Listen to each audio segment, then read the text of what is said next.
Sir ഇപ്പോൾ ഒരു കുട്ടി ഓട്ടിസ്റ്റിക് ആണ് എന്ന് പറയണമെങ്കിൽ അതിൽ ഏറ്റവും പ്രോമിനൻ്റ് ആയിട്ട് നിൽക്കേണ്ട ഫീച്ചേഴ്സ് എന്തൊക്കെയാണ്? ഓട്ടിസം എന്താണെന്ന് മനസ്സിലാക്കാനായിട്ട് തന്നെ ചെയ്യുന്ന ഈ ഒരു അറ്റംപ്റ്റിൽ ഞാൻ ആക്കുന്നത് കാരണം വെച്ചാൽ ഈ ഒരു കാരണം കൊണ്ടാണ്.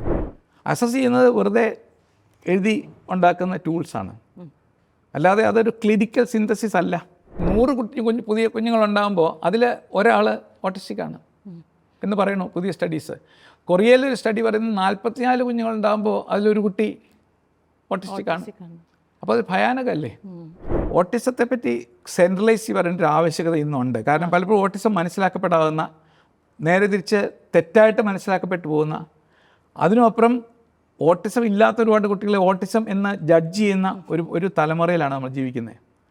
സൈക്കാട്രിസ്റ്റിൻ്റെ അടുത്ത് പോകുന്ന ഇപ്പോഴും ഏതാണ്ട് പ്രാന്തന് ചികിത്സിക്കുന്ന പോലെയാണ്. ഒരിക്കലും അല്ല.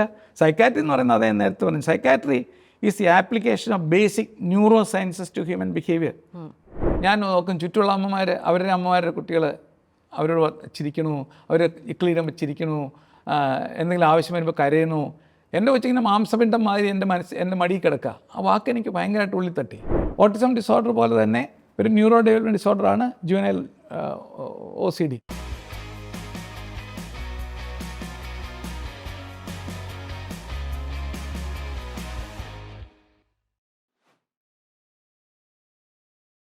Hello and welcome everybody to our show. ഇന്ന് ഇൻ ഫോക്കസിൽ നമ്മൾ സംസാരിക്കാൻ പോകുന്നത് is a very very relevant subject. ഇന്നത്തെ കോണ്ടെക്സ്റ്റിൽ വളരെയധികം പ്രാധാന്യവും വളരെയധികം ഇമ്പോർട്ടൻസ് നൽകേണ്ട ഒരു സബ്ജക്റ്റാണ്, and that is to do with mental health.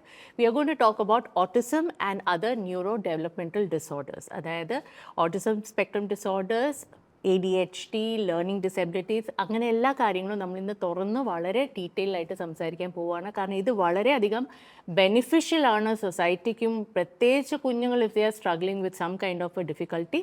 Anyway, we will get into the topic at length. Let me welcome Dr. Philip John, MD. Doctor is a pioneer in the area of neurodevelopmental disorders, specifically in children. In fact, ഞാൻ ഇന്ത്യയിൽ ഒരു പുസ്തകമുണ്ട് which is I chanced upon, which is from the Indian Psychiatric Society. അതിനകത്ത് ഡോക്ടറിനെ കുറിച്ച് mention ചെയ്യുന്നുണ്ട്.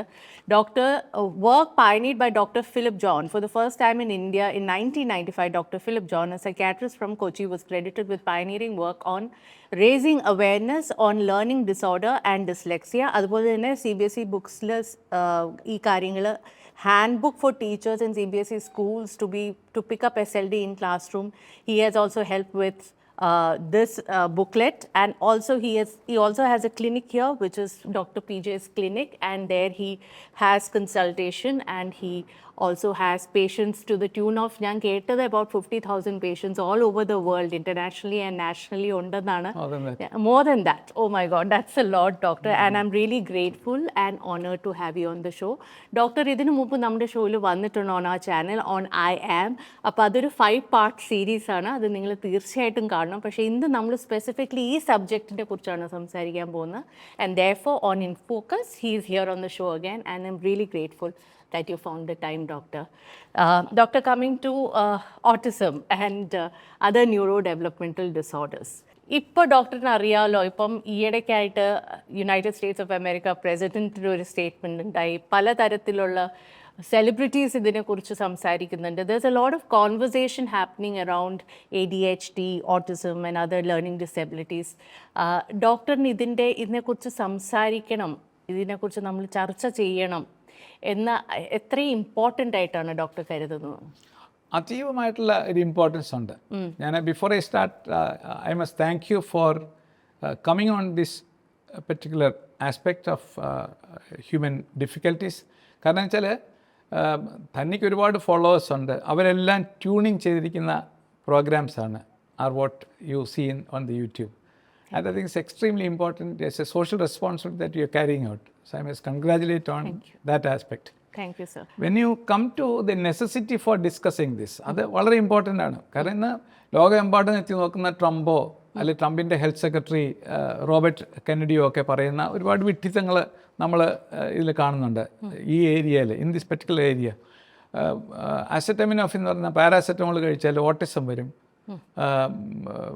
Vaccination എടുത്താൽ autism വരും എന്നൊക്കെ പറയുന്ന വിഡ്ഢിത്തങ്ങൾ. ഇതൊക്കെ എന്നോ പണ്ടേ ആളുകൾ പറഞ്ഞ് അത് പല സ്റ്റഡീസ് നടത്തി, വളരെ റെഗുലേറ്റഡ് സ്റ്റഡീസ് നടത്തി, USA മാത്രമല്ല മറ്റു രാജ്യങ്ങളിൽ സ്റ്റഡീസ് നടത്തി ഇത് ചവറ്റുകൊട്ടയിൽ അറിയപ്പെട്ടുള്ള തിയറീസാണിത്. അതൊന്നും യാതൊരു പ്രാമുഖ്യവും നമ്മൾ കൊടുക്കേണ്ടതില്ല. അപ്പോൾ അത് ഡിസേർവ് ചെയ്യുന്ന സ്ഥലത്തേക്ക് വിടുക. പക്ഷേ ഇന്ന് ഒരു കാര്യം മനസ്സിലാക്കേണ്ടത്, ഞാനിപ്പോൾ ഓട്ടിസത്തെ പറ്റി പറഞ്ഞുകൊണ്ട് പറയുകയാണ്, നമ്മൾ neuro developmental disorders, NDD, neuro developmental disorders, വളർന്നു വരുന്ന കുഞ്ഞുങ്ങളുടെ ഡെവലപ്മെൻറ്റ് ഉണ്ടാകുന്ന കുഞ്ഞുങ്ങളിൽ ഉണ്ടാകുന്ന ഡിസോർഡേഴ്സാണ് ന്യൂറോ ഡെവലപ്മെൻറ്റ് ഡിസോർഡേഴ്സ്. ഒരുപാട് കുഞ്ഞുങ്ങൾക്ക് ഈ പ്രോബ്ലം ഉണ്ട്. പക്ഷേ അതിൻ്റെ ആധിക്യം ഭയപ്പെടുന്ന ഒരു കണക്ക് നോക്കിയാൽ, ഞാൻ പഠിക്കുന്ന കാലത്ത് 1977 to 1981 ഞാൻ നാഷണൽ ഇൻസ്റ്റിറ്റ്യൂട്ട് ഓഫ് മെൻ്റൽ ഹെൽത്തിൽ പഠിക്കുന്ന കാലത്ത് അന്ന് 100,000 പിള്ളേരുണ്ടാകുമ്പോൾ അതിലൊരു കുട്ടി ഓട്ടിസ്റ്റിക് ആണ് എന്നാണ് ധാരണയുണ്ടായിരുന്നത്. അതാണ് അന്നത്തെ സ്റ്റഡീസ് തെളിയിച്ചിരുന്നത്.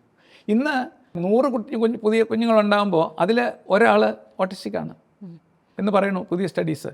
കൊറിയയിലെ ഒരു സ്റ്റഡി പറയുന്നത് 44 കുഞ്ഞുങ്ങളുണ്ടാകുമ്പോൾ അതിലൊരു കുട്ടി ഓട്ടിസ്റ്റിക് ആണ്.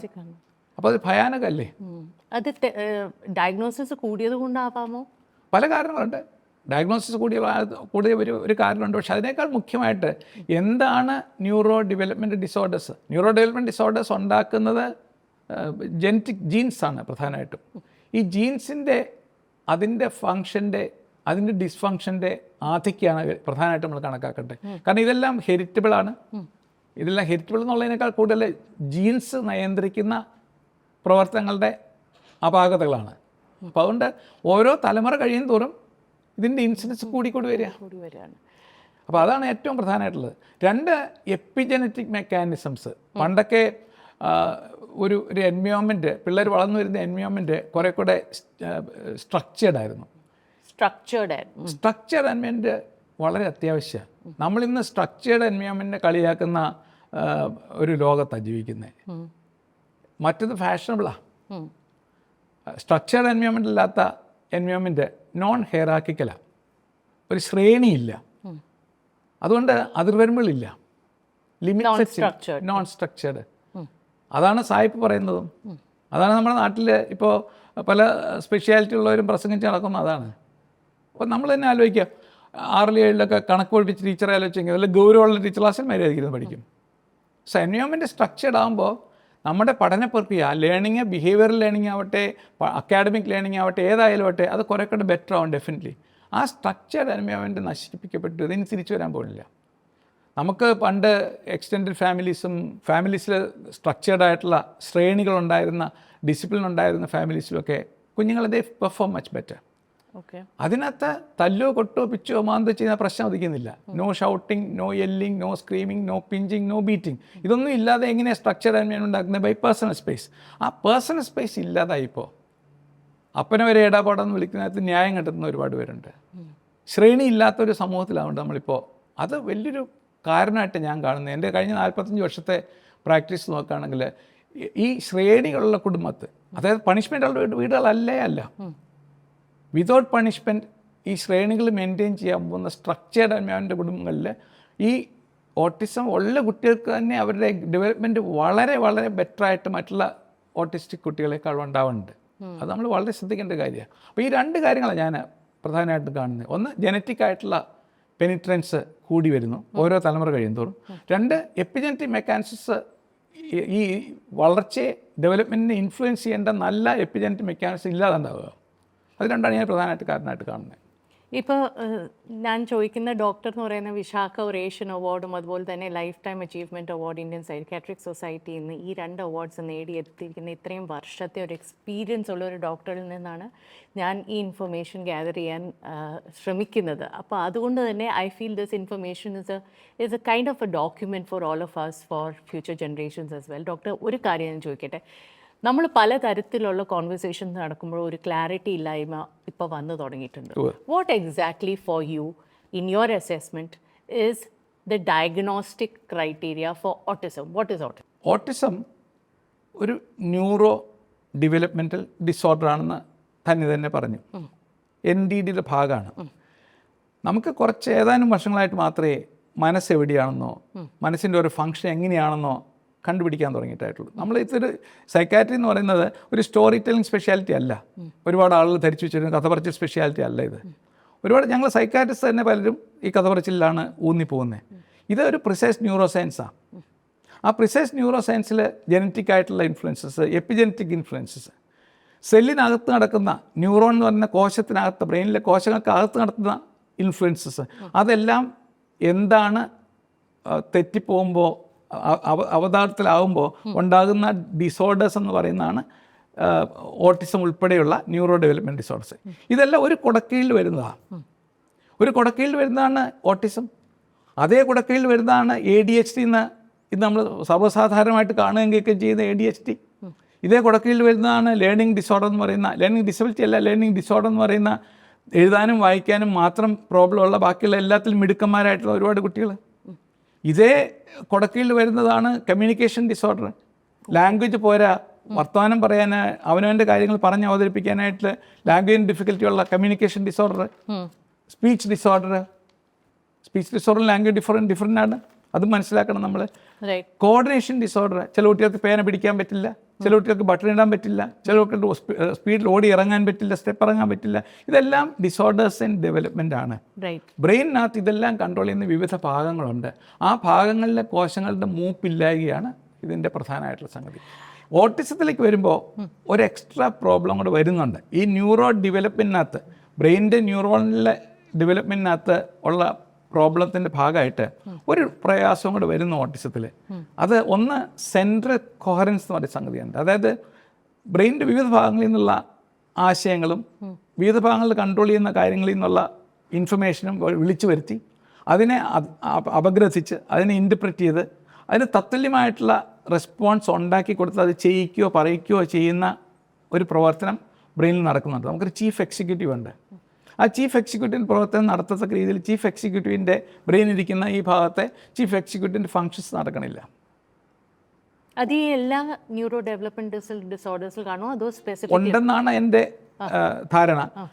പക്ഷേ ഓട്ടിസത്തിൽ അത് വളരെ കൂടുതലാണ്. അപ്പോൾ സെൻട്രൽ കോഹറൻസ് നടക്കുന്നില്ല. എന്നാലേ വിവിധ ഭാഗങ്ങളിൽ നിന്നുള്ള ആശയങ്ങൾ വിളിച്ചു വരുത്തി അതിനെ അപഗ്രഥിച്ച് അതിനനുസരിച്ചൊരു ബിഹേവിയർ ഉണ്ടാക്കാൻ പറ്റുള്ളൂ, അതിനനുസരിച്ചുള്ള സോഷ്യൽ കോണ്ടാക്റ്റ് പറ്റുള്ളൂ. അത് നടക്കുന്നില്ല ഈ കുട്ടികൾക്ക്. രണ്ട് കണക്ടിവിറ്റി ഇല്ല. അപ്പോൾ ഈ C ആൻഡ് C കോഹറൻസ് ഇല്ല, കണക്ടിവിറ്റി ഇല്ല. ആ കണക്ടിവിറ്റി ഞാൻ അതിലേക്ക് പിന്നീട് വരാം. കണക്ടിവിറ്റി ഇല്ല. അതായത് ബ്രെയിനിൻ്റെ ഒരു ഭാഗത്ത് നമ്മൾ ഇലക്ട്രിക്കൽ സിഗ്നൽസ് ഉപയോഗിച്ചിട്ടാണ് ബ്രെയിനിൻ്റെ എല്ലാ ഫങ്ഷൻസും നടക്കുന്നത്.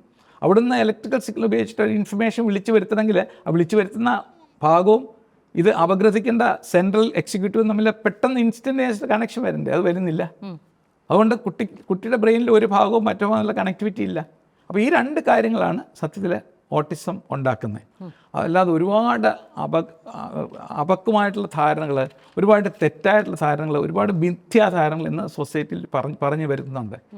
സാർ ഇപ്പോൾ പറഞ്ഞില്ലേ ഒരു സ്പെക്ട്രത്തിൽ അല്ലെങ്കിൽ ഒരു കൊടക്കീഴിലാണ് ഇതെല്ലാം കിടക്കുന്നത്. അപ്പോൾ എല്ലാത്തിൻ്റെയും സിംറ്റംസും ഒക്കെ കുറേയൊക്കെ ഓവർലാപ്പ് ചെയ്യുമല്ലോ. അപ്പോൾ ഓട്ടിസത്തിൻ്റെ സ്പെസിഫിക് ആയിട്ട് സാർ ഇപ്പോൾ ഒരു കുട്ടി ഓട്ടിസ്റ്റിക് ആണ് എന്ന് പറയണമെങ്കിൽ അതിൽ ഏറ്റവും പ്രോമിനൻ്റ് ആയിട്ട് നിൽക്കേണ്ട ഫീച്ചേഴ്സ് എന്തൊക്കെയാണ്? ഓട്ടിസത്തെ പറ്റി സെൻട്രലൈസ് ചെയ്യേണ്ട ഒരു ആവശ്യകത ഇന്നുണ്ട്. കാരണം പലപ്പോഴും ഓട്ടിസം മനസ്സിലാക്കപ്പെടാവുന്ന, നേരെ തിരിച്ച് തെറ്റായിട്ട് മനസ്സിലാക്കപ്പെട്ടു പോകുന്ന, അതിനുമപ്പുറം ഓട്ടിസം ഇല്ലാത്ത ഒരുപാട് കുട്ടികളെ ഓട്ടിസം എന്ന് ജഡ്ജ് ചെയ്യുന്ന ഒരു തലമുറയിലാണ് നമ്മൾ ജീവിക്കുന്നത്. കാരണം ഓട്ടിസം ഉൾപ്പെടുന്നത് നേരത്തെ പറഞ്ഞാൽ ന്യൂറോ ഡെവലപ്മെൻറ്റ് ഡിസോർഡേഴ്സിനെ പഠിപ്പിക്കുന്ന ഒരു സ്പെഷ്യാലിറ്റിയില്ല. ന്യൂറോ ഡെവലപ്മെൻറ്റ് ഡിസോർഡേഴ്സിനെ പഠിപ്പിക്കുന്ന സ്പെഷ്യാലിറ്റി സൈക്കാട്രിയാണ്. ഈ സൈക്കാട്രിയുടെ ഏറ്റവും കൂടുതൽ ഉൾപ്പെടുന്നത് ന്യൂറോ ഡെവലപ്മെൻറ്റ് ഡിസോർഡേഴ്സാണ് ചൈൽഡ് സൈക്കാട്രിയിൽ. ആ ചൈൽഡ് സൈക്കാട്രിക്ക് ഇന്ന് DM എന്ന് പറയുന്ന സൂപ്പർ പോസ്റ്റ്ഗ്രാജുവേഷൻ ഉണ്ട്. ന്യൂറോളജിക് DM ഉള്ള പോലെ, ഗാസ്ട്രോ എൻട്രോളജിക് DM ഉള്ള പോലെ ഒരു DM ഉള്ള ഒരു സ്പെഷ്യാലിറ്റിയാണ് ഇന്ന് ചൈൽഡ് സൈക്കാട്രി.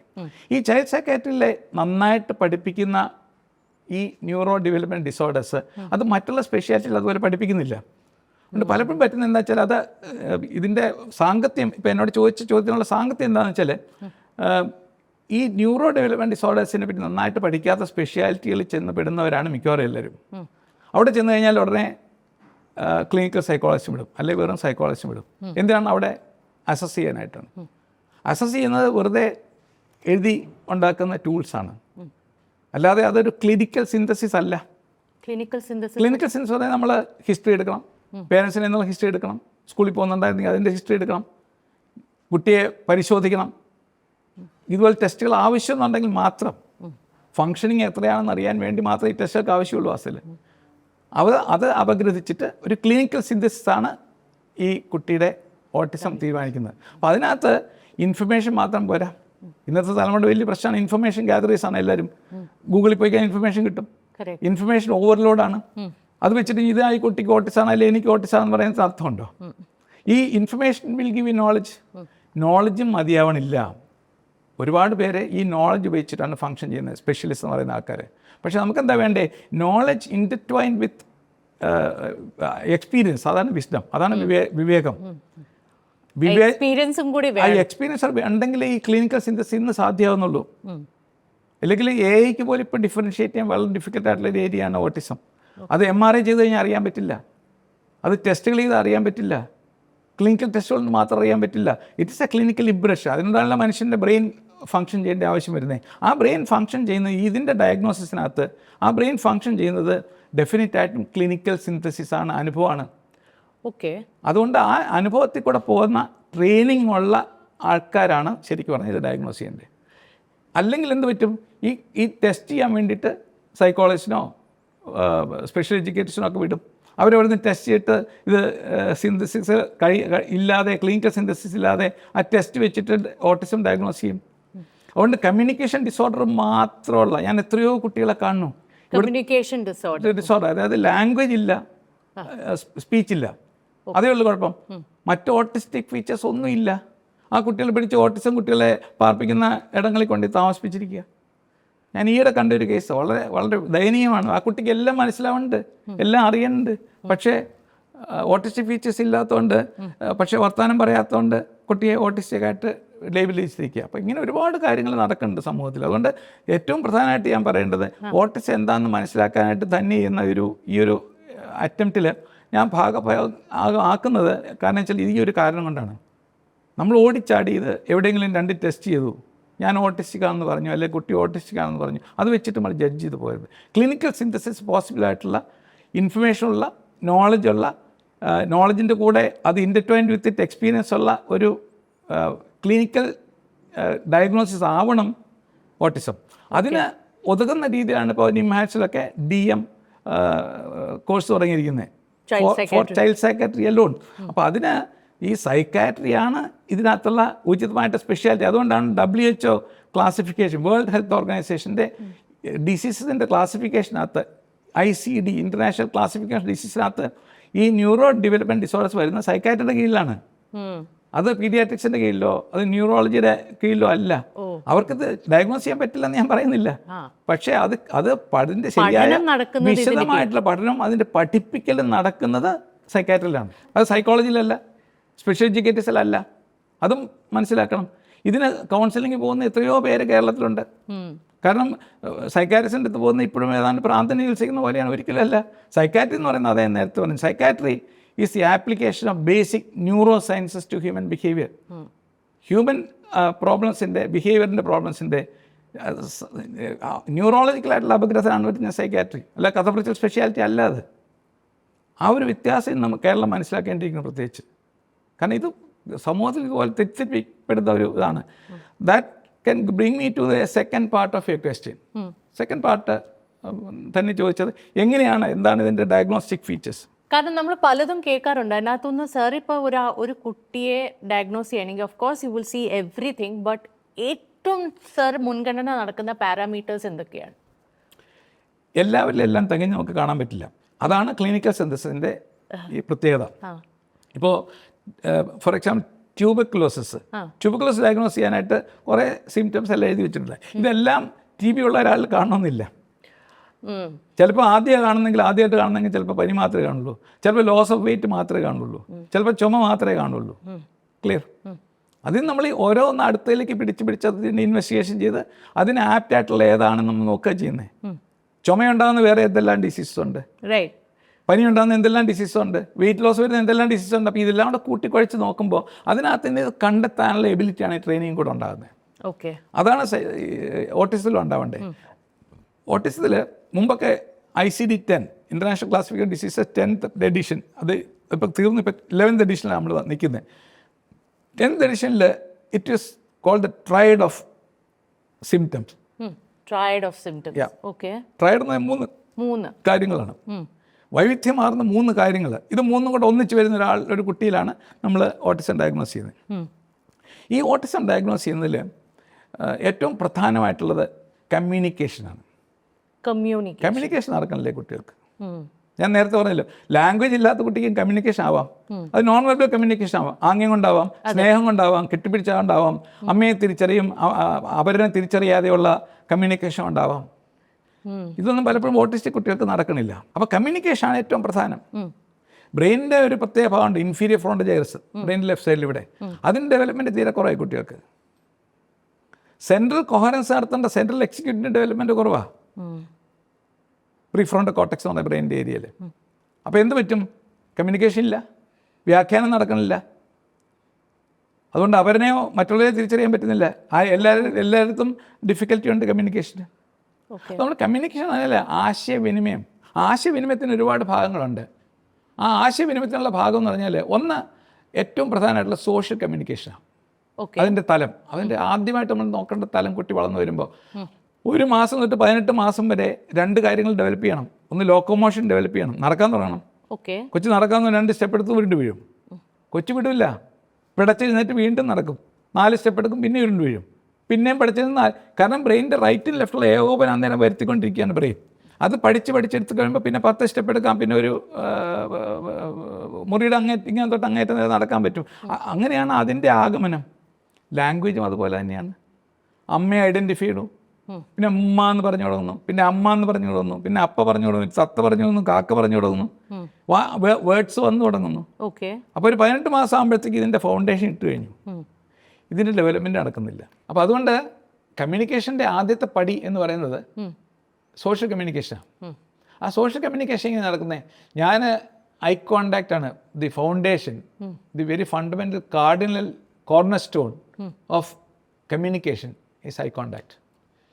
ഞാൻ തന്നിയുടെ കണ്ണിൽ നോക്കുമ്പോൾ തന്നെ തിരിച്ച് എൻ്റെ കണ്ണിൽ നോക്കുന്നില്ലെങ്കിൽ ഒരു ബന്ധം ഡെവലപ്പ് ചെയ്യാൻ പറ്റില്ല, സോഷ്യൽ കമ്മ്യൂണിക്കേഷൻ നടക്കണില്ല. കണ്ണിൽ നോക്കുമ്പോൾ ബ്രെയിനകത്ത് അമിഗ്ഡല എന്ന് പറഞ്ഞൊരു ഏരിയ ഉണ്ട്. അവിടെ അന്തിമമായിട്ട് അവിടെ ഇതിൻ്റെ ഇമ്പൾസ് ചെന്ന് കഴിയുമ്പോൾ ഇത് ഇറ്റ് സംടൈംസ് പ്രൊഡ്യൂസസ് ഫിയർ. ആ ഫിയറിനെ ഒതുക്കാനായിട്ടാണ് നമ്മുടെ സെൻട്രൽ എക്സിക്യൂട്ടീവുള്ളത്. സെൻട്രൽ എക്സിക്യൂട്ടീവ് ഈ ഫിയറിനെ ഒതുക്കി, ഈ അമിഗ്ഡലയുടെ ഫംഗ്ഷനെ ഒതുക്കി ഐ കോണ്ടാക്റ്റ് സസ്റ്റെയിൻ ചെയ്യാനായിട്ട് ശ്രമിക്കുമ്പോഴാണ് ഐ കോണ്ടാക്റ്റ് സസ്റ്റെയിൻ ചെയ്യാൻ പറ്റുന്നത്. അങ്ങനെ സസ്റ്റെയിൻ ചെയ്യുമ്പോൾ ഇപ്പോൾ തന്നെ ചിരിച്ച പോലെ ഒരു സോഷ്യൽ സ്മൈൽ കിട്ടും എനിക്ക്. ഒരു second stage of connectivity and കമ്മ്യൂണിക്കേഷനാണ്. ഒരു സ്മൈൽ കിട്ടണം. ഈ കുട്ടികൾക്ക് സ്മൈലില്ല. They children without a smile, they are locked in children. അതുകൊണ്ട് അടുത്ത സ്റ്റേജിൽ എന്താണ്? അടുത്ത സ്റ്റേജിൽ ഞാൻ എടുക്കാൻ ചെല്ലുമ്പോൾ കുട്ടി കൈ പൊക്കി കൊണ്ട് വരണം, വരില്ല. അപ്പോൾ തന്നെ നമുക്ക് മേക്കൗട്ട് ചെയ്യാം ആ കുട്ടികളുടെ ആ പ്രായത്തിൽ. ഞാനിപ്പോൾ ഷെയ്ക്കാനിന് കൈ നീട്ടുകയാണെങ്കിൽ അവിടുന്ന് കൈ വന്നില്ലെങ്കിൽ നമ്മൾ ഒരു കമ്മ്യൂണിക്കേഷൻ ഉണ്ടാവണില്ല, സോഷ്യൽ കമ്മ്യൂണിക്കേഷൻ ഉണ്ടാവണില്ല. അത് ചില കുട്ടികൾ ഇൻട്രോവേർട്ടഡ് ആയതുകൊണ്ട് ആയിക്കൂടെ? ആകാം, പക്ഷെ അതിനെല്ലാം മറ്റ് കാരണങ്ങൾ. നമ്മൾ ഇതെല്ലാം കൊണ്ട് ഇത് മാത്രം വെച്ചിട്ടല്ലോ ഡയഗ്നോസിസ്. ഞാൻ മുമ്പേ പറഞ്ഞല്ലേ, ചുമയുള്ളതിനെ എല്ലാം ട്യൂബിക്കുലസ് ആക്കുകയല്ലോ, എല്ലാം നോക്കണമല്ലോ. അപ്പോൾ അതിൽ ഒരെണ്ണം ഞാൻ ഈ പറയുന്നത് സോഷ്യൽ കമ്മ്യൂണിറ്റി. ഇത് വളരെ ഇമ്പോർട്ടൻ്റ് ആണ്. ബിക്കോസ് ഇത് ഇല്ലാത്തപ്പോൾ തൊട്ട് നമുക്ക് ഈ കുട്ടികളുടെ ഡയഗ്നോസ് ചെയ്യാം. അത് വളരെ ഏർലി ഇൻ ലൈഫ് ഡയഗ്നോസ് ചെയ്യാം. ഡയഗ്നോസ് ട്രീറ്റ്മെൻറ്റ് പോസിബിൾ ആണ്. ബേസിക്കലി ഇതുണ്ടാവണില്ല. Social reciprocity, the word mark my words, social reciprocity എന്ന് വെച്ചാൽ റെസിപ്രോക്കേറ്റ് ചെയ്യാൻ സാധിക്കുന്നില്ല. കൈ കൊടുക്കുമ്പോൾ കൈ തരാൻ പറ്റുന്നില്ല. കൈ തരാത്ത ഇൻട്രോവേർട്ടറുടെ കുട്ടിയുടെ പോലെയുള്ള കാരണമല്ല എന്ന് നമുക്ക് തിരിച്ചറിയാൻ പറ്റണം. അവിടെയാണ് ഡയഗ്നോസിന് വ്യത്യാസം വരുന്നത്. അതുകൊണ്ട് കൈ തരുന്നില്ല എന്നുള്ളതുകൊണ്ട് ഓട്ടിസം ആക്കുന്ന ഒരുപാട് സിറ്റുവേഷൻ നമ്മുടെ ഇന്നത്തെ സമൂഹത്തിലുണ്ട്. കാരണം ഇതിൻ്റെ മെഡിക്കൽ ആസ്പെക്റ്റ് പഠിക്കാതെ, മെഡിക്കൽ ആസ്പെക്റ്റ് വീണ്ടും അടിവരയിട്ട് പറയുകയാണ്, ഈ മെഡിക്കൽ ആസ്പെക്റ്റ് മനസ്സിലാക്കാതെ, മെഡിക്കൽ ആസ്പെക്റ്റ് പഠിക്കാതെ ഇത് ചെയ്യുന്നവരിലുള്ള കുഴപ്പം അതാണ്. ഇത് ടിക്ക് ചെയ്യുമ്പോൾ ഷേക്ക് ഇല്ല. അത് തന്നെ ചോദിച്ച് വളരെ പെർട്ടിനൻ്റ് ക്വസ്റ്റ്യൻ. അത് ഇല്ലാത്തതുകൊണ്ടാണെങ്കിലോ, അല്ലെങ്കിൽ എനിക്ക് വേറെ ആളുടെ കൈ തൊടാൻ ഇഷ്ടമില്ലാത്ത ആളായിരുന്നെങ്കിലോ. 5 വയസ്സുള്ള കുട്ടിയുടെ തോളിൽ അടുത്ത കുട്ടി കൈയിടുമ്പോൾ തിരിച്ച് കൈയിടുന്നതാണ് സോഷ്യൽ കമ്മ്യൂണിക്കേഷൻ. അത് നടക്കുന്നില്ല. കാരണം അത് മനസ്സിലാക്കുന്നില്ല. ഈ കമ്മ്യൂണിക്കേഷൻ എന്താണെന്നുള്ള മനസ്സിലാക്കാതെ ഉള്ള ലാക്ക് ഓഫ് കമ്മ്യൂണിക്കേഷൻ, സോഷ്യൽ റെസിപ്രോസിറ്റിയാണ് ഓട്ടിസത്തിൻ്റെ symptom. So that is a primary thing. പിന്നെ വേറെ തലങ്ങളുണ്ട്. ഇമോഷണൽ കമ്മ്യൂണിക്കേഷൻ ഉണ്ട്, വൈകാരികത തോന്നണം. These are children without a smile എന്ന് ഞാൻ പറഞ്ഞല്ലോ. സ്മൈലില്ല എന്നുള്ളത് മാത്രമല്ല, അതിൻ്റെ ഒരു ഊഷ്മളത ഉള്ളിൽ തോന്നുന്നില്ല കുട്ടികൾക്ക്. അമ്മയെ കാണുമ്പോൾ അമ്മ എന്നുള്ള ഊഷ്മളത മനസ്സിൽ വരുന്നില്ല. എനിക്കൊരു കുട്ടിയുണ്ട്, അവർ അമ്മ കൊണ്ടുവരുന്നത് തൃശ്ശൂരിൽ നിന്നാണ്. അത് അവൾ ആദ്യം പറഞ്ഞൊരു വാചകം എനിക്ക് മനസ്സിൽ തട്ടിയതിന് ഇപ്പോഴും എൻ്റെ മനസ്സിൽ കിടക്കുക. വർഷങ്ങൾക്ക് മുമ്പാണ് എൻ്റെ അടുത്ത് പറഞ്ഞത്, എൻ്റെ ഡോക്ടർ ട്രെയിനിൽ വരുമ്പോൾ ഇവളെ എൻ്റെ മടിയിൽ കിടത്തിക്കൊണ്ട് വരുമ്പോൾ ഞാൻ നോക്കും ചുറ്റുമുള്ള അമ്മമാർ, അവരുടെ അമ്മമാരുടെ കുട്ടികൾ അവരോട് ചിരിക്കണു, അവർ ഇക്ലീനുമ്പോൾ ചിരിക്കണു, എന്തെങ്കിലും ആവശ്യം വരുമ്പോൾ കരയണു. എൻ്റെ കൊച്ചിങ്ങനെ മാംസപിണ്ഡം മാതിരി എൻ്റെ മടിയിൽ കിടക്കുക. ആ വാക്ക് എനിക്ക് ഭയങ്കരമായിട്ട് ഉള്ളിൽ തട്ടി. മാംസപിണ്ഡം മാരെ മനസ്സിൽ മടിയിൽ കിടക്കുക. അവളിപ്പോൾ നടക്കുകയും വർത്തമാനം പറയുകയൊക്കെ ചെയ്യുന്നുണ്ട്. ആ കുട്ടി ആബ്സല്യൂട്ട്ലി. അപ്പോൾ അതുകൊണ്ട് ഞാൻ പറഞ്ഞു വരുന്നത്, സോഷ്യൽ റെസിപ്രോസിറ്റി ചെയ്യാൻ പറ്റാത്ത ബ്രെയിനാണ് ആ ബ്രെയിനിൻ്റെ ആ ഡെവലപ്മെൻറ്റ്, സോഷ്യൽ കമ്മ്യൂണിക്കേഷൻ, അതിനകത്ത് ഉൾപ്പെട്ടുള്ള സോഷ്യൽ റെസിപ്രോസിറ്റി ഇല്ലാത്ത ബ്രെയിൻ, അതാണ് ഇതിൻ്റെ പ്രൈമറി പ്രോബ്ലം. അല്ലാതെ ഇപ്പോൾ ഇപ്പോൾ കേരളം മുഴുവൻ കൂണ് പോലെ മുളച്ചിരിക്കുകയാണ് ഓട്ടിസം ഇൻഡസ്ട്രി. ഓട്ടിസം കേരളത്തിലെ ഒരു ഇൻഡസ്ട്രിയാണ് ഇപ്പോൾ. മുക്കിനും മൂലയ്ക്കും എല്ലാം ഉണ്ട് therapy centres. Autism centres therapy സെൻറ്റേഴ്സാണ്. ഓട്ടിസം എന്താണെന്ന് തിരിച്ചറിയാൻ ഏത് ഒരുപാട് പേരാണ്. അവിടെ ചെല്ലുമ്പോൾ എന്താ പറയണേ, ആദ്യത്തെ പ്രശ്നം സെൻസറി ഇഷ്യൂസ് ഉണ്ട്. സെൻസറി ഇഷ്യൂസ് എന്താണ് സെൻസറി ഇഷ്യൂസ്? അവിടെ ഒച്ച കേൾക്കുമ്പോൾ കാത് കൊട്ടി അടയ്ക്കുന്നു. ഇതെല്ലാം ഓട്ടിസത്തിൻ്റെ ഭാഗം തന്നെയാണ്, അല്ലാന്ന് പറയുന്നില്ല. നമ്മൾ വെയിറ്റ് ലോസ് വരുന്നവർക്കെല്ലാം ട്യൂബർക്ലോസാന്ന് പറയുന്ന പോലെ അത് സെൻസറി ഇഷ്യൂസ് ഉള്ളതല്ല. ഇതാണ് ഏത് ന്യൂറോ ഡെവലപ്മെൻറ്റുള്ള കുട്ടികൾക്കും സെൻസറി ഇഷ്യൂസ് ഉണ്ടാകും. അത് ഓട്ടിസത്തിന് മാത്രമല്ല. അതെല്ലാം കൂട്ടിയിണക്കി ചിന്തിക്കുന്നതിൽ ഏറ്റവും പ്രാമുഖ്യമായിട്ടുള്ള കാര്യങ്ങൾ ഈ കമ്മ്യൂണിക്കേഷൻ സംബന്ധിച്ചിട്ടാണ്. ആ കമ്മ്യൂണിക്കേഷൻ്റെ ഒന്നാം ഭാഗമാണ് സോഷ്യൽ കമ്മ്യൂണിക്കേഷൻ. അതിൻ്റെ സോഷ്യൽ റെസിപ്രോസിറ്റി. രണ്ടാമത്തെ ഇമോഷണൽ കമ്മ്യൂണിക്കേഷൻ, വൈകാരികത വേണം. മാംസപിണ്ഡം പോലെ കിടക്കുന്ന കുഞ്ഞിന് വൈകാരികത ഇല്ലാത്തതുകൊണ്ടാണ് അമ്മയ്ക്ക് ഉള്ളിത്തട്ടി. അപ്പോൾ വൈകാരികത ഉണ്ടാവണം, ആ കുട്ടികൾക്ക് ഊഷ്മളത വരണം. അതില്ലാഞ്ഞിട്ടല്ല, അത് എക്സ്പ്രസ് ചെയ്യാൻ പറ്റാത്തതുകൊണ്ടാണ്. അത് നമ്മൾ മനസ്സിലാക്കേണ്ട കാര്യം. ഊഷ്മളത ഉണ്ട് ഉള്ളിൽ, പക്ഷേ എക്സ്പ്രസ് ചെയ്യാൻ പറ്റുന്നില്ല കുട്ടിക്ക്. രണ്ടാമത്തെ സംഗതി, ഏറ്റവും പ്രധാനമായിട്ടുള്ള നമുക്ക് തിരിച്ചറിയാൻ പറ്റുന്ന സംഗതി, language as a tool of communication. കമ്മ്യൂണിക്കേഷനിലെ ഏറ്റവും പ്രധാനമായിട്ടുള്ള ടൂളാണ് ലാംഗ്വേജ്. രണ്ട് തരം ലാംഗ്വേജ് ഞാൻ പറയാറുണ്ട്. ഒന്ന് നോൺ വെർബൽ ലാംഗ്വേജ്, നമുക്ക് വാക്കുകളില്ലാതെ തന്നെ ഒരുപാട് സംസാരിക്കാം അന്യോന്യം. അത് നമുക്ക് ഉള്ളിൽ നിന്ന് വരണ്ടേ. ഒരു മുക്കലിലും മൂളിലും ഒരു ചിരിക്കാത്തോ ഒരു തൊടുന്നതിലോ ഒന്ന് റീഅഷറിങ്ങിലോ വൈകാരികത വരുന്നില്ലേ? ആ നോൺ വെർബൽ കമ്മ്യൂണിക്കേഷൻ പറ്റുന്നില്ലേ കുട്ടികൾക്ക്? കാരണം അതിനുള്ള തിരിച്ചറിവ് ഉണ്ടാക്കുന്ന സെൻട്രൽ എക്സിക്യൂട്ടീവ് വർക്ക് ചെയ്യുന്നില്ലേ കുട്ടികളിൽ? അപ്പോൾ അത് തിരിച്ചറിയാൻ ഡയഗ്നോസ് ചെയ്യുന്നതിന് സാധിക്കണ്ടേ? അല്ലാതെ വൈകാരികത ഇല്ലാത്ത എത്ര പേരുണ്ട് നമ്മുടെ സമൂഹത്തിൽ തന്നെ? ഭാര്യയും ഭർത്താവായിട്ട് ജീവിക്കുന്നതിൽ വൈകാരികത ഇല്ലാത്ത ഭർത്താവ്, വൈകാരികത ഇല്ലാത്ത ഭാര്യമാർ എത്ര പേരുണ്ട്? അതൊക്കെ വെച്ചിട്ട് ഓട്ടിസാന്ന് പറയാൻ പറ്റും. അതുകൊണ്ട് ഞാൻ ഓട്ടിസ്റ്റിക്കാന്ന് പറയുന്നത് കഥയുണ്ട്. അതാണ് non verbal communication. Verbal communication നമുക്ക് പെട്ടെന്ന് എളുപ്പം തിരിച്ചറിയാവുന്ന സംഗതി. അതുകൊണ്ടാണ് ഈ കൂടുപോലെ മുളച്ചിരിക്കുന്നത് കേരളം മുഴുവനും തെറാപ്പി സെൻറ്റേഴ്സ്. അത് വേർബൽ കമ്മ്യൂണിക്കേഷനത്തിൽ പ്രത്യേകത വെച്ചാൽ അതാണ് നമ്മുടെ, ഞാൻ നേരത്തെ പറഞ്ഞ സെൻട്രൽ കൊഹറൻസിൻ്റെയും കണക്ടിവിറ്റിയുടെയും കാതലായിട്ടുള്ള പ്രശ്നം. ഞാനിപ്പോൾ തന്നോട് വർത്തമാനം പറയുമ്പോൾ പറയാനുള്ള കാര്യങ്ങൾ ആശയം വരുന്നത് എൻ്റെ ഐഡിയേഷൻ തിങ്കിങ് പ്രോസസ് എൻ്റെ ബ്രെയിനിൽ വലതുവശത്ത് നടക്കുന്നത്. നമുക്ക് രണ്ട് ബ്രെയിനുണ്ടല്ലോ, റൈറ്റ് ബ്രെയിൻ ലെഫ്റ്റ് ബ്രെയിൻ ഉണ്ട്.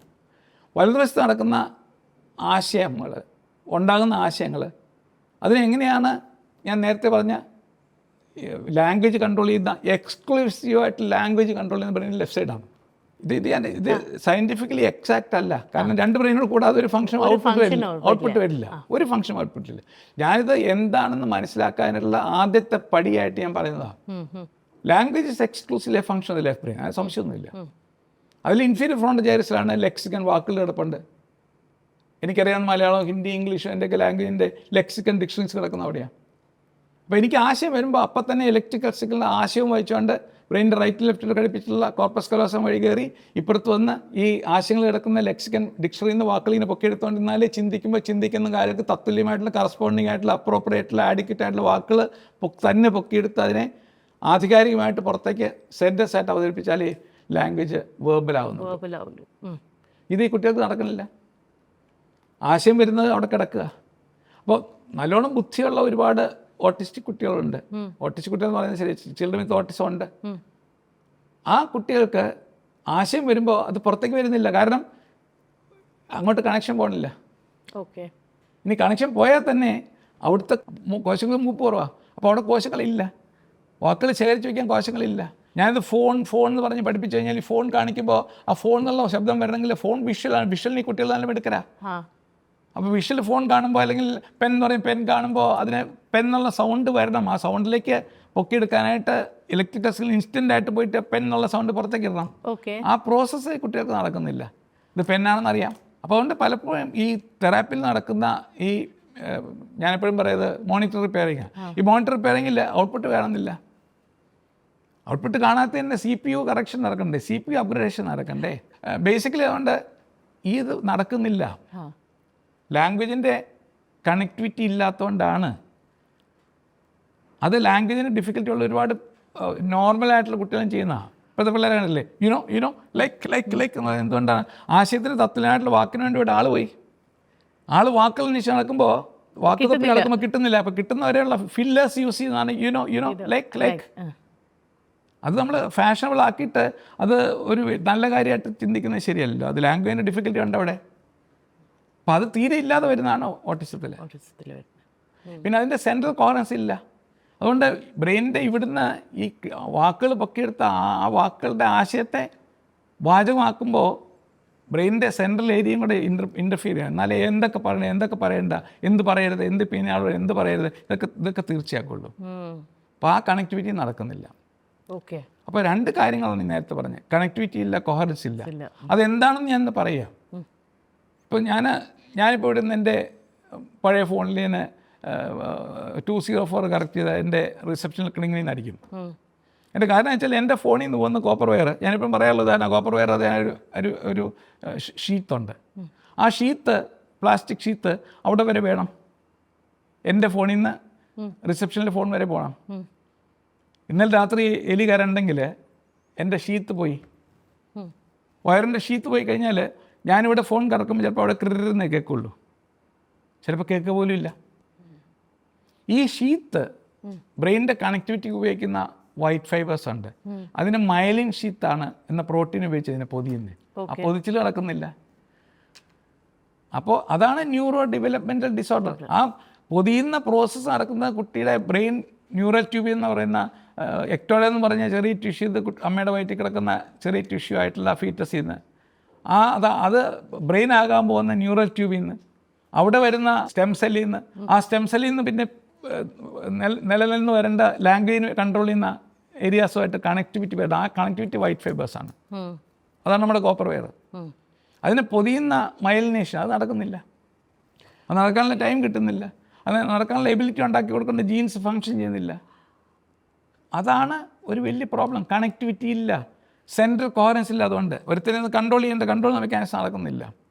ഇപ്പോൾ വ്യാഖ്യാനം നടക്കുന്നില്ല.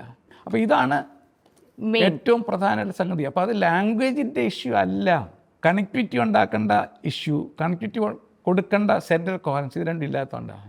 അപ്പോൾ എന്താണ് അതുകൊണ്ട് ദോഷങ്ങൾ എന്തൊക്കെയാണ്? കമ്മ്യൂണിക്കേഷൻ ഇല്ല, സോഷ്യൽ റെസിപ്രോസിറ്റി ഇല്ല, സോഷ്യൽ ഗ്രോത്ത് ഇല്ല, റിലേഷൻഷിപ്പ് ഉണ്ടാവണില്ല, ലാംഗ്വേജ് ഇല്ല, വെർബൽ ലാംഗ്വേജ് ഇല്ല, നോൺ വെർബൽ ലാംഗ്വേജ് ഇല്ല. അപ്പോൾ അതൊന്ന് നമ്മൾ ട്രയഡ് ഓഫ് ഇത് പറഞ്ഞല്ലോ. അപ്പോൾ ട്രയഡിൽ എയും ബിയും വന്നു. സി ആണ് ഈ എല്ലാവരും പറഞ്ഞു നടക്കുന്ന ശരിക്കും പുസ്തകത്തിൽ പറയുന്നത് restricted repertoire of activities, interest, actions. അതായത് റെസ്ട്രിക്റ്റഡ് റേഞ്ച് ഓഫ് ആക്ടിവിറ്റീസേ ഉള്ളൂ. ഒരു കാര്യം ചെയ്താൽ അത് തന്നെ ചെയ്യാൻ പറ്റുള്ളൂ. അവർ റെപ്പറ്റേറ്റീവായിട്ട് ഒരേ കാര്യം തന്നെ പിന്നെയും ചെയ്തുകൊണ്ടിരിക്കും. നമ്മൾ 10 കാർ മേടിച്ചു കൊടുത്തു കഴിഞ്ഞാൽ ടോയ് കാർ മേടിച്ചു കൊടുത്താൽ ആ ടോയ് ഇങ്ങനെ അറേഞ്ച് ചെയ്തുകൊണ്ടിരിക്കും. ഒരു ലൈനിൽ വെച്ച് ഉന്തി തള്ളിക്കൊണ്ട് നടക്കും. അല്ലെങ്കിൽ ടോയുടെ കാർ എടുത്തിട്ട് അതിൻ്റെ വീല് മാത്രം കറക്കിക്കൊണ്ടിരിക്കും. വലന്ന് കിടക്കുന്ന കുട്ടിയെ ഫാൻ ഇങ്ങനെ കറങ്ങുന്നതിൻ്റെ ഫാൻ മാത്രം നോക്കിക്കൊണ്ടിരിക്കും. അപ്പോൾ റെസ്ട്രിക്റ്റഡ് റേഞ്ച് ഓഫ് ആക്ടിവിറ്റി ഉള്ളൂ. അതിൽ നിന്ന് കിട്ടുന്നേ അത്. അല്ലാതെ കുട്ടികൾ the time for exploring the environment എല്ലാം തപ്പി നടക്കുന്ന ആ ഒരു സ്റ്റേജ് ഉണ്ടാവണില്ല. ഇത് ഒരു ആക്ടിവിറ്റി മാത്രം ചെയ്യുന്നു. എന്നുവെച്ചാൽ ഇതുള്ള കുട്ടികൾക്ക് എല്ലാവർക്കും ഇതെല്ലാം കൂടെ ഉണ്ടാവണമെന്നില്ല. ഇതില്ലാത്ത എത്രയോ ചിലർ തോട്ടിസമുണ്ട്. അപ്പോൾ നമുക്ക് തിരിച്ചറിയാൻ പറ്റണം. ബിക്കോസ് നമ്മുടെ കാതലായിട്ടുള്ള ഫൗണ്ടേഷണൽ പ്രോബ്ലം എവിടെയാണ്? കമ്മ്യൂണിക്കേഷൻ ആൻഡ് ലാംഗ്വേജ് ആണ്. അപ്പോൾ രണ്ടാമത്തെ കാര്യം എന്ന് പറഞ്ഞാൽ ഞാൻ പറഞ്ഞില്ലേ, റെസ്ട്രിക്റ്റഡ് റേഞ്ച് ഓഫ് ആക്ടിവിറ്റീസേ ഉള്ളൂ. ഈ ഫുഡ് കഴിക്കുള്ളൂ, ആ ഫുഡ് മാത്രമേ കഴിക്കുള്ളൂ. ഈ ഡ്രസ്സ് ഇട്ട് പറഞ്ഞാൽ ആ ഡ്രസ്സ് മാത്രമേ കഴിക്കുള്ളൂ. ഒരു ഡയറക്ഷൻ പോയാൽ ഒരു വഴിക്ക് പോയാൽ ആ വഴി മാത്രമേ പോകാൻ പറ്റുള്ളൂ. ഞാൻ കഴിഞ്ഞ വർഷം കണ്ടൊരു കുട്ടിയുണ്ട്, അവന് 3 ദിവസം കണ്ടിന്യൂസ് ആയിട്ട് കരച്ചിലാണ്. എന്തിനാ കരയുന്നത് അവർക്കറിയാൻ വയ്യ. പീഡിയാട്രീഷ്യൻ കാണിച്ചു, ഉറങ്ങാൻ മരുന്ന് കൊടുത്തു, ന്യൂറോളജിസ്റ്റ് കാണിച്ചു, എന്തുകൊണ്ടാണ് ഉറങ്ങാത്ത ആർക്കും മനസ്സിലാവണില്ല. കരച്ചിലില്ല. അപ്പം എനിക്ക് മനസ്സിലായില്ല സംഗതി എന്താണെന്ന്. ഞാൻ അവർ കൂട്ടത്തോടെ വന്നേ കൊച്ചിനെ പിടിച്ചോണ്ട്. അപ്പോൾ ഞാൻ ചോദിച്ചപ്പോൾ ഞാൻ ചോദിച്ചു എന്തെങ്കിലും ചേഞ്ച് ഉണ്ടായിട്ടുണ്ട്. ഞാൻ കുറച്ച് നേരം കഴിയുമ്പോഴാണ് ചോദിച്ചത് എന്തെങ്കിലും ചേഞ്ച് ഉണ്ടായിട്ടുണ്ടോ അവരുടെ ലൈഫിൽ. അവർ ഡ്രൈവറാണ് എന്നോട് പറഞ്ഞേ. ആ ഡ്രൈവർ ഡോക്ടർ ഇപ്പോൾ ഞാൻ ഓർക്കുന്നുണ്ട്, ഞങ്ങൾ നമ്മുടെ പറഞ്ഞ റോഡറിയും ആ റോഡിൽ കൂടെ എല്ലാ ദിവസവും പോയിക്കൊണ്ടിരുന്നേ സ്കൂളിലേക്ക്, സ്പെഷ്യൽ സ്കൂളിലേക്ക്. അവിടെ ആ റോഡ് ബ്ലോക്ക് ചെയ്തപ്പോൾ ഞാൻ തിരിച്ച് റോഡിൽ കൂടെ അപ്പോഴാണ് കരച്ചു തുടങ്ങി. അത്ര പോലും ഒരു ചേഞ്ച് ഓഫ് ഡെയിലി ട്രാവൽ പോലും ടോളറേറ്റ് ചെയ്യാൻ ഇൻടോളറൻസ് ഓഫ് ചേഞ്ച് ആണ് ഈ കുട്ടികൾക്കുള്ളത്. എന്ന് വെച്ചാൽ ഇൻടോളറൻസ് ഉള്ള ഒബ്സസീവായിട്ടുള്ള എല്ലാ ആൾക്കാർക്കും ഇൻടോളറൻസ് ഓഫ് ചേഞ്ച് ഉണ്ടാവുന്നുണ്ട്. പക്ഷെ അതുകൊണ്ട് അത് ഓട്ടിസം എന്ന് പറയാൻ പറ്റുമോ? അപ്പോൾ ഇതെല്ലാം കൂടെ കൂട്ടി വായിക്കണം നമ്മൾ. ഇൻസിസ്റ്റൻസ് ഓൺ സെയിംനെസ് എന്ന് പറയുന്നത് ഇതിനകത്താണ്. അവർക്ക് ആ സെയിംനെസ് തന്നെ വേണം. അതാണ് നമ്മുടെ ഈ ട്രയഡിനകത്ത് മൂന്നാമത്തെ വസ്തുത. ഇതിലാണ് ഈ സെൻസറി ഇഷ്യൂസ് എന്ന സംഭവം ഉണ്ടാകുന്നത്. ഏത് ഓട്ടിസം സെൻറ്ററിൽ പോയി നോക്കിയോ, അവരാദ്യം സെൻസറി ഇഷ്യൂസ് പറഞ്ഞിട്ടുണ്ട്. പെയിൻ അറിയില്ല കുട്ടികൾക്ക്. പെയിൻ അറിയാൻ കണക്ടിവിറ്റി വേണ്ടേ? ഞാൻ വീണു, എൻ്റെ കൈ മുറിഞ്ഞത് ആ ഇലക്ട്രിക്കൽ സിഗ്നൽസ് അതുകൊണ്ട് പോയി തലാമസ് എന്ന് പറയുന്ന റിലേ സ്റ്റേഷനിൽ കൊണ്ട് അവിടുന്ന് എൻ്റെ വലതയില മുറിഞ്ഞെങ്കിൽ ഇടത് ബ്രെയിനിലെ പാരലൽ ലോബി കൊണ്ടുപോയിട്ട് അവിടുന്ന് ഇൻ്റർപ്രറ്റ് ചെയ്യണം. അപ്പോൾ ഇവിടുന്ന് അവിടെ വരെ ഈ കണക്ടിവിറ്റി ഉണ്ടാവണ്ടേ? ആ കണക്ടിവിറ്റി കുട്ടികളിൽ ഉണ്ടാവണില്ലല്ലോ. അതുകൊണ്ട് മുറിഞ്ഞു എന്നുള്ളതിന് വേദന മനസ്സിലാകാനില്ല കുട്ടിക്ക്. ഞാനൊരു ഏതാനും ആഴ്ചകൾക്ക് മുമ്പുള്ള ഒരു സംഗതിയാണ്, ഒരു അമ്മ വന്നിട്ട് പറയാണ്, വീണ്ടും മുറിഞ്ഞിട്ട് ആ മുറിഞ്ഞെടുത്ത് ബ്ലഡ് വന്നുകൊണ്ടിരിക്കുമ്പോൾ അതിൽ ചൊറിയായി, അതിൽ തുടയ്ക്കുക, ഇങ്ങനെ because child doesn't have A sense of pain. അപ്പോൾ അതുകൊണ്ട് അത് ഓട്ടിസം എന്ന് പറയാൻ പറ്റുമോ? ഓട്ടിസത്തിൽ ഉണ്ടാകുന്നത് ഇതെല്ലാം കൂടെ വരുമ്പോഴല്ലേ നമ്മൾ ഈ ഡയഗ്നോസിസ് വരുന്നത്. ക്ലിയർ? ഈ കുട്ടികൾക്ക് ഈ ഓട്ടിസം സെൻറ്റേഴ്സിൽ പറയുന്നത് ഈ സെൻസറി ഇഷ്യൂസിൻ്റെ വേറെണ്ണം. എനിക്ക് മനസ്സിലാകുന്നില്ല. സെൻസറി സെൻസേഷൻസ് റിക്വസിറ്റ് ആയിട്ടുള്ള അപ്രോപ്രിയേറ്റ് ഇൻ്റർപ്രിറ്റേഷൻ നടക്കുന്നില്ല. അതാണ് സെൻസറി ഇഷ്യൂസ് എന്ന് പറയുന്നത്. അതായത് നമ്മൾ ബോർഡിൽ ചോക്കുകൊണ്ട് എഴുതുമ്പോൾ അതിൻ്റെ സൗണ്ട് കേൾക്കില്ലേ? അത് കേൾക്കുമ്പോൾ ചെവി കൊട്ടിയടയ്ക്കാൻ തോന്നിയിട്ടുണ്ട് എനിക്ക് കോച്ചില്ല. അതുകൊണ്ട് ഞാൻ ഓട്ടിസ്റ്റിക് ആവുമോ? അപ്പോൾ ചെറിയ ടെക്സ്റ്റേഴ്സുമായിട്ട് ഇഷ്യൂസ് അല്ല, ഇതെല്ലാം സെൻസേഷൻസ് അവിടെ ചെന്ന് വ്യാഖ്യാനിക്കപ്പെടണം. അതിൻ്റെ കണക്ടിവിറ്റി പോകണ്ടേ? ബ്രെയിനിനകത്തുള്ള ഈ കണക്റ്റിംഗ് ഫൈബേഴ്സ്, ആ ഫൈബേഴ്സിന് അപ്രോപ്രിയേറ്റ് ആയിട്ടുള്ള ഞാൻ നേരത്തെ പറഞ്ഞ ഷീത്ത് പൊതിഞ്ഞിട്ടില്ലെങ്കിൽ ഈ പ്രോബ്ലം എല്ലാം ഉണ്ടാവണേ. ചിലപ്പോൾ സൗണ്ട് കൂടുതലായിട്ട് കേൾക്കും. അടുത്തിരിക്കുന്ന അടുക്കളയിലെ പ്രഷർ കുക്കറിൻ്റെ സൗണ്ട് കിട്ടി കഴിഞ്ഞാൽ ചെവി പൊത്തി പിടിച്ചുകൊണ്ട് ഓടുന്ന ചിൽഡ്രൻ വിത്ത് ഓട്ടിസം ഉണ്ട്. സോ ഇതെല്ലാം കൂടെ കൂടി വരുന്ന ക്ലിനിക്കൽ സിന്തസിസ് ആണ് ഡയഗ്നോസിസ്. അത് പഠിപ്പിക്കുന്ന ഒരു സ്പെഷ്യാലിറ്റി സൈക്കാട്രിയാണ്. ഓക്കെ. അത് പഠിപ്പിക്കുന്ന സ്പെഷ്യാലിറ്റിയെ ഊന്നിക്കൊണ്ടാണ് ഇന്ന് DM എന്ന് പറഞ്ഞ super post graduation course design ചെയ്തിട്ടുള്ളത്. അതുകൊണ്ട് ആ ഒരു വ്യക്തത വരുത്തേണ്ട സമൂഹത്തിന് വളരെ ആവശ്യമാണ്. അല്ലാതെ എൻ്റെ കൊച്ചിനെ വർത്തമാനം പറയാൻ പറ്റില്ല അപ്പോൾ ഓട്ടിസായി. നമ്മൾ ഈ ഓട്ടിസം പറഞ്ഞുകൊണ്ടിരുന്ന എല്ലാം ഓട്ടിസം ആകുമല്ലേ? വേറെ others which are more common. Right. അപ്പോൾ ഇതെല്ലാം ബ്രെയിനിൻ്റെ ഡെവലപ്മെൻറ്റിനകത്ത് ന്യൂറോ ഡെവലപ്മെൻറ്റ് ഡിസോർഡേഴ്സാണ്. സോ മനസ്സിലൊരു 100,000 ക്വസ്റ്റ്യൻസ് ഉണ്ട്, but just sticking to one at the moment. ഈ ഓട്ടിസം സ്പെക്ട്രം ഡിസോർഡർ എന്നാണല്ലോ പറയുന്നത്. അതുപോലെ തന്നെ neuro developmental disorders lie on a spectrum എന്നാണ് കേൾക്കുന്നത്. So what exactly is a spectrum in the context of autism and also in the context of neuro developmental disorders? Because വളരെ അധികം use ചെയ്യപ്പെടുന്ന വാക്കും കൂടിയാണ്. സോഷ്യൽ മീഡിയയിൽ ഒരുപാട് ഞാൻ കാണുന്ന സ്പെക്ട്രം. ഞാനിപ്പോൾ ഈ ചിലപ്പോൾ ചില കുഞ്ഞുങ്ങളെ കൊണ്ടുവന്നിട്ട് അമ്മ പറയും, ഡോക്ടർ ഇവന് സ്പെക്ട്രത്തിലാണ്, my son is in spectrum. I don't know what she means. എന്നു വെച്ചാൽ ഈ സ്പെക്ട്രം എന്ന് പറയുന്നത് വേറെന്തോ മറയ്ക്കാനായിട്ടുള്ളൊരു വാക്കായിട്ട് ഉപയോഗിക്കുന്നത് തെറ്റാണ്. ഓട്ടിസം സ്പെക്ട്രം ഡിസോർഡർ എന്ന് പറഞ്ഞാൽ ഒരുപാട് പേരുടെ ധാരണ ഈ സ്പെക്ട്രം എന്ന് പറഞ്ഞു കഴിഞ്ഞാൽ റെയിൻബോ മാതിരിയാണ്. ഒരു സ്ഥലത്തു നിന്ന് തുടങ്ങി മറ്റേ സ്ഥലത്ത് എത്തുമ്പോഴത്തേക്കും ഒന്നാകും. അതായത് ഒന്നിൻ്റെ ഭാഗമായിട്ട് കിടക്കുന്നതായിട്ടാണ് തോന്നുന്നത്. ഓർ ചിലക്ക് തോന്നുന്നത് ഒരു ഇൻക്രീസിങ് ഇൻറ്റൻസിറ്റിയാണ്.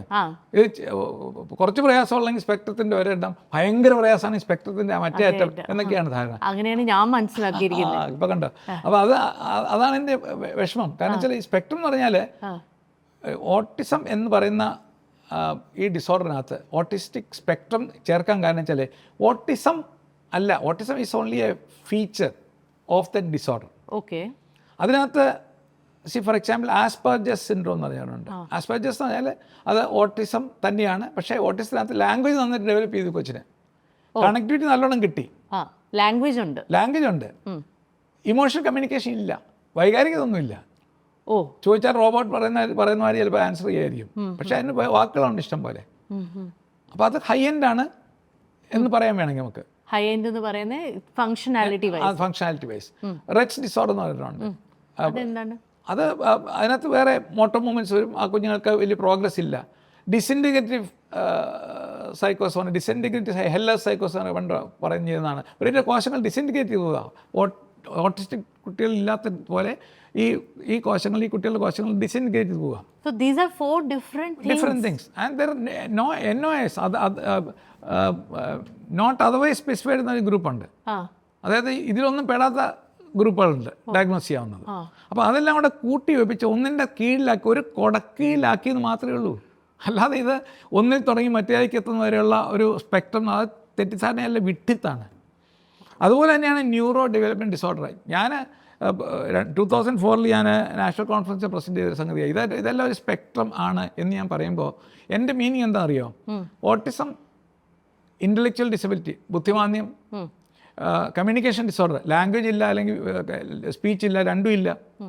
ലേണിംഗ് ഡിസോർഡർ, തന്നെത്താൻ വായിക്കുമ്പോൾ മനസ്സിലാവുന്നില്ല, വായിച്ച് കേൾപ്പിക്കുമ്പോൾ മനസ്സിലാവുന്നുണ്ട്, ചോദിച്ച ഉത്തരം പറയുന്നുണ്ട്, പറഞ്ഞ ഉത്തരം എഴുതുമ്പോൾ തെറ്റിപ്പോകണം, എഴുതുമ്പോൾ പേപ്പറിൽ വരുന്നില്ല. അപ്പോൾ ഇങ്ങനെ ഇതെല്ലാം ലേണിംഗ് ഡിസോർഡർ. കമ്മ്യൂണിക്കേഷൻ ഡിസോർഡർ പോലെ തന്നെയുള്ളൊരു ഡിഫിക്കൽറ്റിയാണ് കോർഡിനേഷൻ ഡിസോർഡർ. ബട്ടൺ ഇടാൻ പറ്റുന്നില്ല, കൊച്ചിനെ ഷൂ ലേസ് ചെയ്യാൻ പറ്റുന്നില്ല, സ്റ്റെപ്പ് ഓടി ഇറങ്ങാൻ പറ്റുന്നില്ല, അങ്ങനെയുള്ള കുട്ടികളുണ്ട്.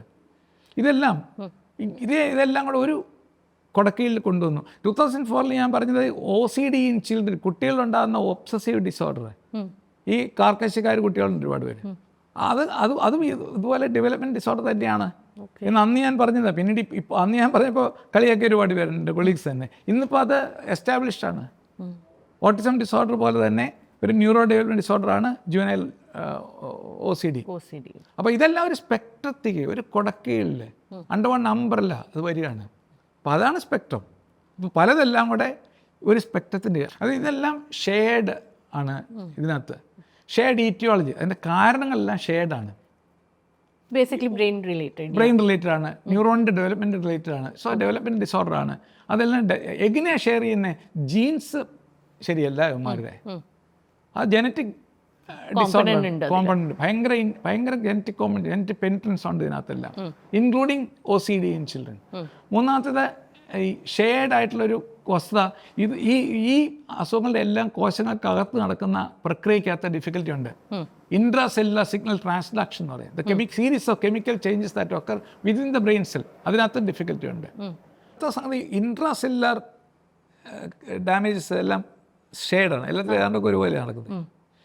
ഇൻട്രാ സെല്ലുലാർ സിഗ്നൽ ട്രാൻസ്മിഷൻ, അങ്ങോട്ടും ഇങ്ങോട്ടുള്ള കണക്ടിവിറ്റി, എല്ലാത്തിലും ഈ എല്ലാ കോശങ്ങൾ തമ്മിൽ ബന്ധങ്ങൾ ഉണ്ടാക്കുന്നതിൽ അതിനകത്ത് ഫെയിലിയർ ഉണ്ട്, കണക്ടിവിറ്റി ഫെയിലിയർ ഉണ്ട്. അപ്പോൾ അതും ഷെയർഡാണ്. ഇതിനകത്തെല്ലാം ഉള്ള എല്ലാ ന്യൂറോ ഡെവലപ്മെൻറ്റൽ ഡിസോർഡേഴ്സിനകത്തൊക്കെ സംഭവിക്കുന്നുണ്ട്. ബ്രെയിനിൻ്റെ പല ഭാഗത്താണ്, അതുകൊണ്ട് ബ്രെയിനിൻ്റെ വിവിധ ഭാഗങ്ങളാണ് ഇത് ഇൻവോൾവ് എന്നുള്ള വ്യത്യാസമേ ഉള്ളൂ. ഓക്കെ. അതുപോലെ തന്നെയാണ് ഫിനോമിനോളജി. ഇതിലുണ്ടാകുന്ന സിംറ്റംസ് ഏതുകൊണ്ട് ഒരുപോലെയാണ്. നമ്മൾ നേരത്തെ കണ്ടു ഓട്ടിസം ബാധിച്ച കുട്ടികളിൽ ഇൻസിസ്റ്റൻസ് ഓൺ സെയിംനെസ് ഉണ്ട്, ആവർത്തനതയുണ്ട്, ചെയ്തു തന്നെ പിന്നെ ചെയ്തുകൊണ്ടിരിക്കുക.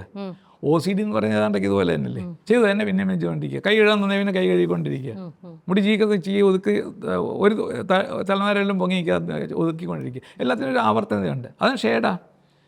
ഇതിലുള്ള പല ഡിസോർഡേഴ്സ് നോക്കുകയാണെങ്കിൽ ഷെയർഡാണ്. പക്ഷേ എന്താണ് മെയിൻ കാര്യം എന്നുള്ള അതിനനുസരിച്ചാണ് ഇതെല്ലാം കൂടെ ആ ഷെയർ. അതെ, precisely.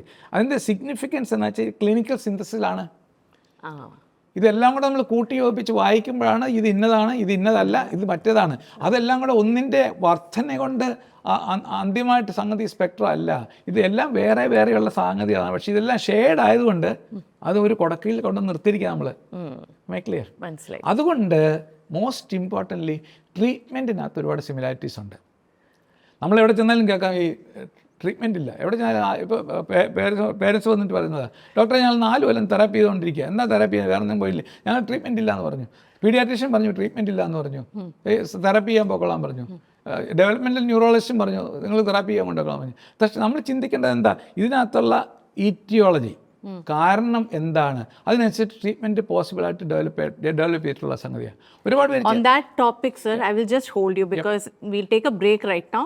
And I really want to talk about the treatment. കാരണം ഇതിനെക്കുറിച്ച് കുറേ കോൺവെർസേഷൻസ് നടക്കാറുണ്ട് അബൌട്ട് ഓട്ടിസം ട്രീറ്റബിൾ ആണോ അല്ലയോ, എത്രത്തോളമാണ്, ഇതിനെക്കുറിച്ചൊക്കെ സംസാരിക്കാം. And even ADHD and other neuro developmental disorders, ഇതിനെക്കുറിച്ചൊക്കെ നമുക്ക് സംസാരിക്കാം. ബട്ട് ആഫ്റ്റർ ദിസ് പാർട്ട് ഉണ്ടാകുന്ന എക്സൈറ്റ്മെൻറ്റൊക്കെ ഒതുക്കാനായിട്ടും കൂടെ ഉൾപ്പെട്ടിട്ടുള്ള ഒരു മരുന്നുണ്ട്. അതിൻ്റെ തൊള്ളി മരുന്ന് ഉണ്ടാക്കിയിട്ടാണ് ഈ കുഞ്ഞുങ്ങൾക്ക് ഇത് കൊടുക്കുന്നത്. അപ്പോൾ കുഞ്ഞുങ്ങളൊക്കെ ഒതുങ്ങിക്കോളും, പേരൻസ് ആർ ഹാപ്പി. ഓട്ടിസം കുട്ടികളുടെ കാര്യം പറയാം, ദേ ആർ ലോക്ക്ഡ് ഇൻ ചിൽഡ്രൻ. തലേ കിടക്കുക, അവരുടെ ആഗ്രഹങ്ങളോ വിഷമങ്ങളോ പ്രയാസങ്ങളോ ഡിസയേഴ്സോ പേടികളോ തലേ കിടക്കുക, പുറത്തേക്ക് എക്സ്പ്രസ് ചെയ്യാൻ പറ്റുന്നുണ്ടോ, വാക്കുകളില്ല. ഏറ്റവും ഏർലിയസ്റ്റ് മാനേജ്മെൻറ്റ് നടക്കുന്ന ഏർലിയസ്റ്റ് റെക്കഗ്നേഷനില്ല. അപ്പോൾ ഇത് ഏർലിയസ്റ്റ് റെക്കഗ്നൈസ് ചെയ്യാൻ പക്ഷേ അതുപോലെ കൽപ്പുള്ള ആരെങ്കിലും വേണം. ഞാൻ എൻ്റെ കൺസൾട്ടേഷൻ എൻ്റെ മുമ്പിൽ ഇരിക്കുമ്പോൾ പെട്ടെന്ന് ഇവന് ഭയം വന്നു, ഇവൻ്റെ അമ്മയുടെ കയ്യിൽ കയറി വട്ടമിട്ട് പിടിച്ചു, ഇവന് ഭയം കാണിച്ചു. ഞാൻ നോക്കിയപ്പോൾ അവൻ്റെ വായിൽ നിന്ന് വെള്ളം ഊറുന്നുണ്ട്. ഒരു കാര്യം പഠിച്ചു തീരുന്നവരെ ശ്രദ്ധ, ഏകാഗ്രത തുടർച്ചയായിട്ട് പിടിച്ചു നിർത്താനുള്ള എബിലിറ്റി ഇല്ലായ്കയാണ് ADHD. ADHD. നമ്മുടെ ഒരുപാട് കുട്ടികൾക്ക് ഇന്നില്ല.